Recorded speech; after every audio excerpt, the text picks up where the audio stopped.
I'm Adam Grant. I'm here on the Wharton faculty, and just absolutely thrilled to have a chance to introduce Shane Battier today. He's been one of my heroes since I was a kid.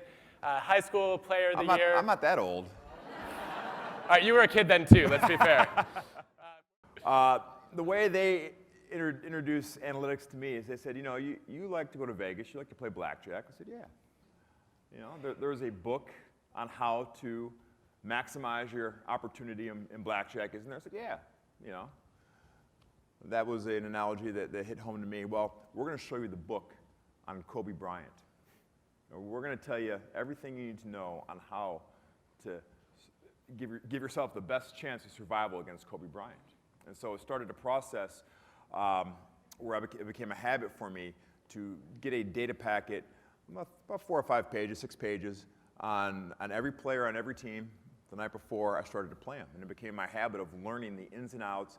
And instead of relying on the old eyeball test, instead of relying on some crusty old professional basketball scout saying, you know what, Kobe's got a really good right hand. Look out for it. Yeah, thanks. we pay you for this. Yes, it's great. Thanks. I knew to a T that when Kobe Bryant drives right and gets into the painted area and shoots, he shoots at a 63% clip.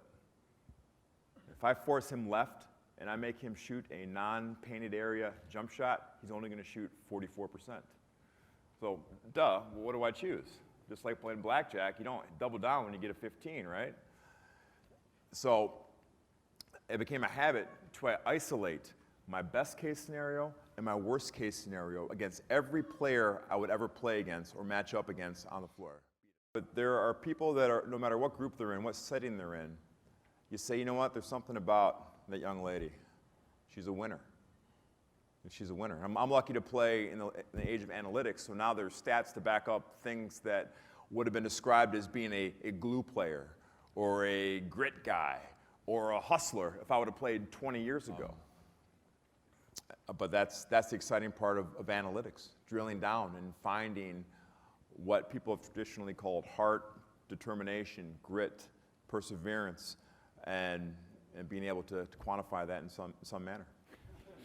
So one of the things that very few of us in the room have experienced that you got to live was incorporating these data into visceral, intuitive, moment-to-moment decisions. Yeah. I think what most of us do is we get to sit down, we crunch numbers for a few months, and then we think and we make a decision. Yeah. You had to do this in real time. Yeah. How did it change your game to be so aware of analytics? Man, so all of a sudden I have a Carmelo Anthony coming at me full speed, one-on-one in full court, and in a millisecond, I have to determine, okay, what's Carmelo's weakness? What's his best case scenario? What's my best case scenario? And execute it in a flash. And I always point back to when I'm taking credit for this. I introduced LeBron James to analytics. All right, the world's greatest player of all time. Yeah, I think he's the greatest alive. Might be the greatest of all time. First of all, you better know your stuff. You better know your stuff. Inside and outside.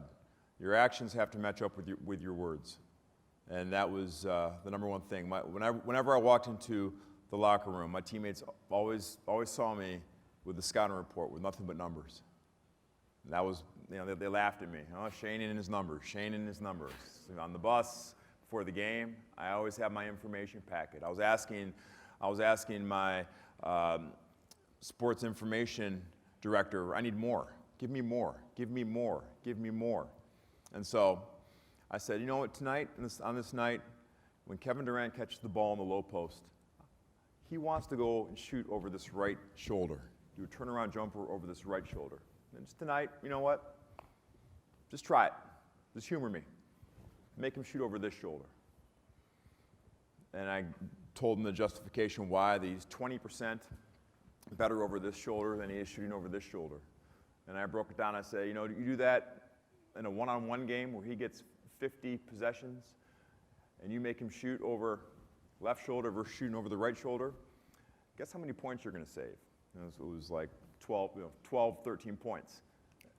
He got that.